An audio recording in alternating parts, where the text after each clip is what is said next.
यस्तो गर्मीमा चाहिँ हामी नाटक नगर्नु पर्यो घरमा सबै थाहा हुन्छ के भयो त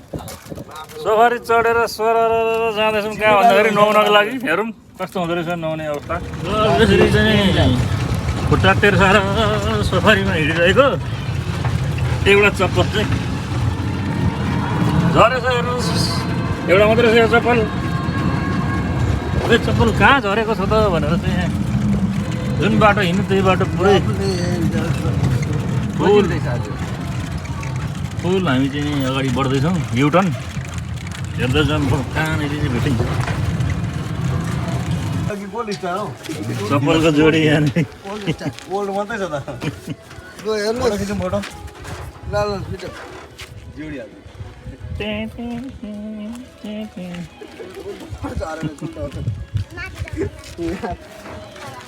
भेट्यो है चप्पललाई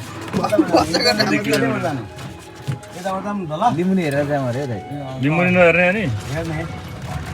महिलाको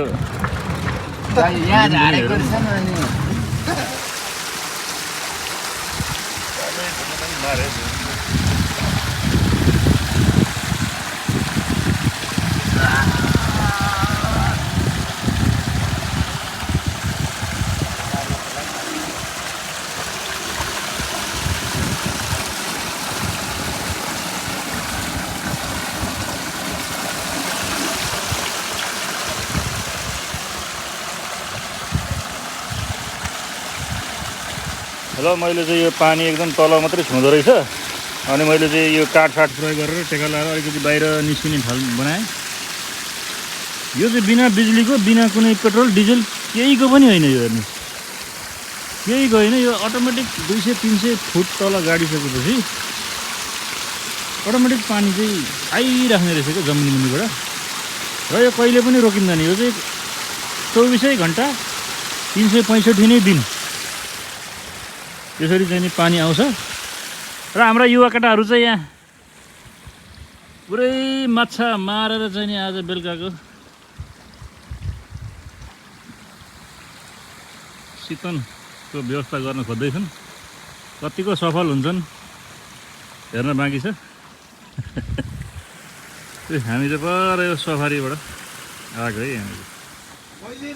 कहाँ ल्याए है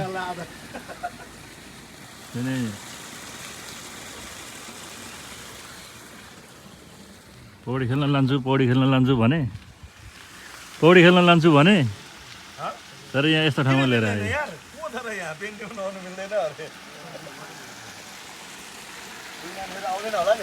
पौडी खेल्न जाउँ भन्दै यस्तो ठाउँमा लिएर आएँ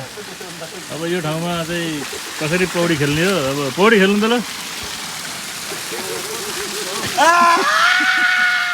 पौडी यस्तो ठाउँमा नि कोही पौडी खेल्छ ए भनेपछि यहाँनिर त लाइनै नचाहिने रहेछ त पानी त आएको अटोमेटिक बिना लाइनको बिना बिजुलीको बिना केही है त्यत्तिकै आएको गर्दो रहेछ कुन सिस्टम हो तपाईँहरू आफै जान्नुहोस् है हाम्रो भुवन पौडेलको त्यस्तै भएछ क्या पनि पौडेल होइन दाजुभाइ नै भएर होइन कसले जिन्दगी हाम्रो विजय प्रसाईको घर